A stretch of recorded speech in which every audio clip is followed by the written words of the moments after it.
Welcome to Prince student house. Students, जिन students ने अभी बेसिक कोर्स पूरा किया है, चाहे वो किसी भी बुक से किया है, पिटमैन से या अदर किसी से, जो अभी बिल्कुल इनिशियल स्टार्टिंग स्पीड में आए हैं, उनको हम 60 + 80 वर्ड्स एक ही डिक्टेशन रिपीट कर रहे हैं। और सुझाव, मैं आपको एक एडवाइस दे रहा हूँ कि जो आपका लेवल है, इट मीन्स कहें कि आपका 60 का लेवल है, 70 का या 80 का लेवल है, इवन आप स्पीड में कभी आते हैं तो 120 या उससे भी प्लस कभी जाते हो, तो जो आपका लेवल है पहले उसे मेंटेन कीजिए। उसी स्पीड की डिक्टेशंस आपको बार बार लिखनी होती हैं, अपनी मिस्टेक्स ख़त्म करनी होती हैं, तब आपकी स्पीड इंक्रीज अपने आप ऑटोमेटिक हो जाएगी।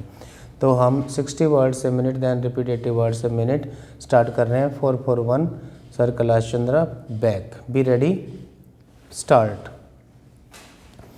आई would like to make a clear distinction between India's position on the NPT and her position in nuclear non-proliferation.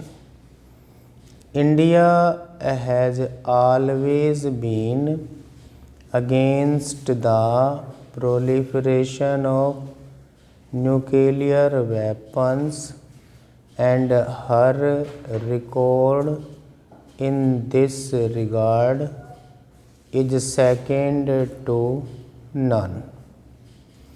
Speaking at the Security Council on January 31, 2002, the Prime Minister had set out India's views in this regard.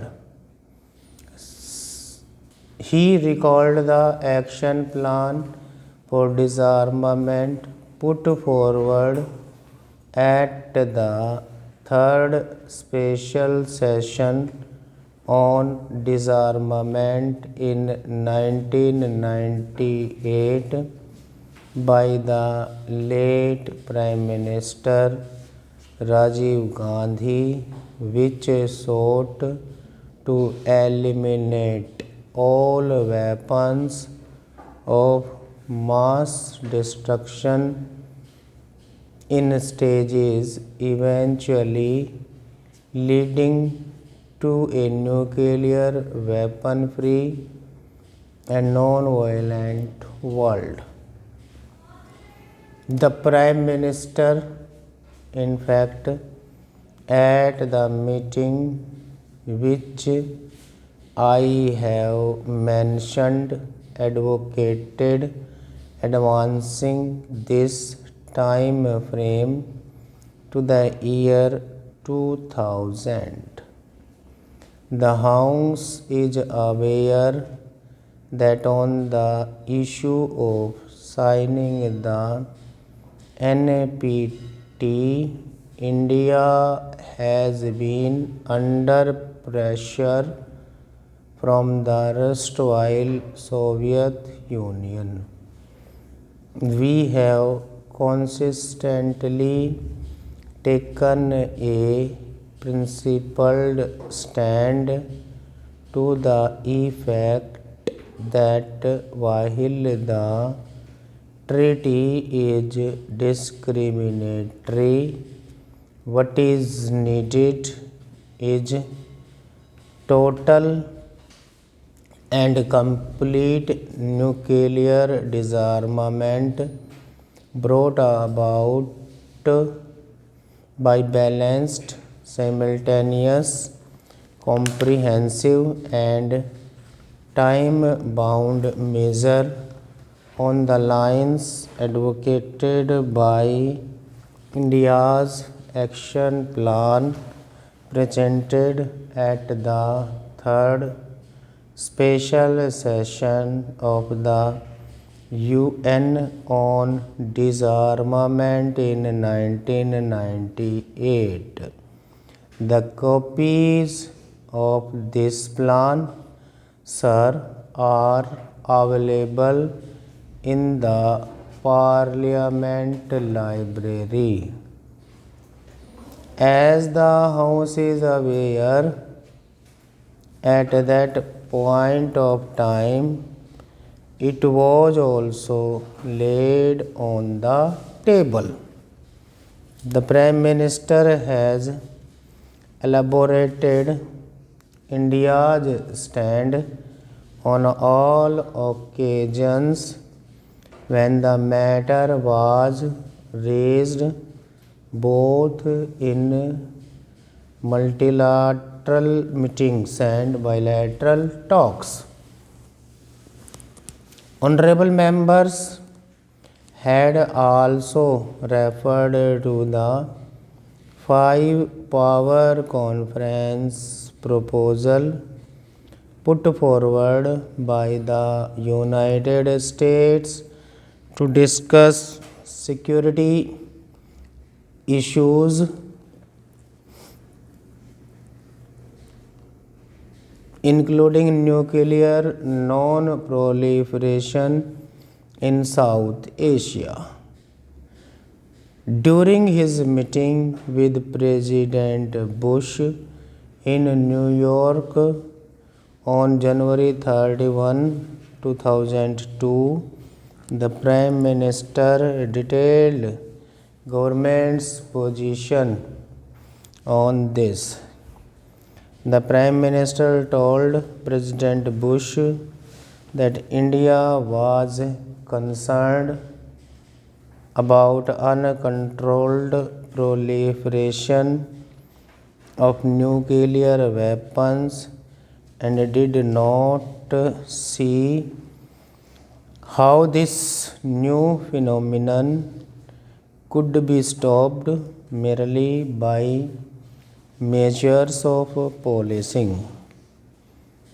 Proliferation had taken on a global dimension and required a global approach.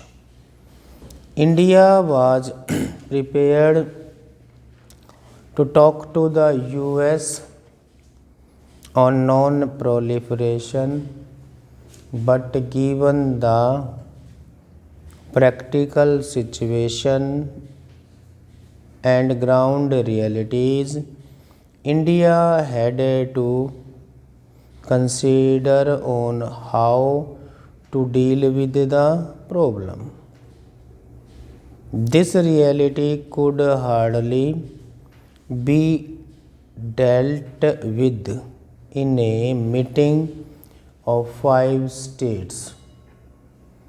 In Washington, the Foreign Secretary reiterated India's stand in regard to talking bilaterally with the US. Stop, repeat 80 words a minute. I would like to make a clear distinction between India's position on the NPT and her position in nuclear non-proliferation. India has always been against the proliferation of nuclear weapons, and her record in this regard is second to none. Speaking at the Security Council on January 31, 2002, the Prime Minister had set out India's views in this regard. He recalled the action plan for disarmament put forward at the third special session on disarmament in 1998 by the late Prime Minister Rajiv Gandhi, which sought to eliminate all weapons of mass destruction in stages, eventually leading to a nuclear weapon-free and non-violent world. The Prime Minister, in fact, at the meeting which I have mentioned, advocated advancing this time frame to the year 2000. The House is aware that on the issue of signing the NPT, India has been under pressure for several years past, including pressure from the erstwhile Soviet Union.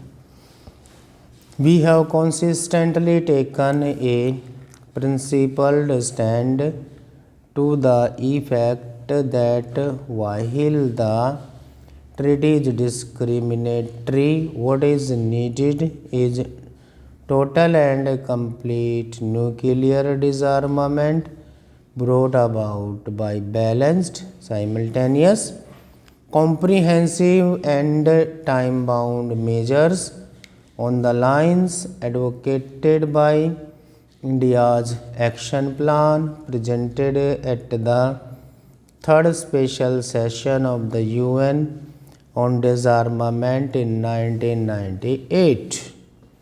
The copies of this plan, sir, are available in the Parliament Library. As the House is aware, at that point of time, it was also laid on the table. The Prime Minister has elaborated India's stand on all occasions when the matter was raised, both in multilateral meetings and bilateral talks. Honorable members had also referred to the 5-power conference proposal put forward by the United States to discuss security issues, including nuclear non-proliferation in South Asia.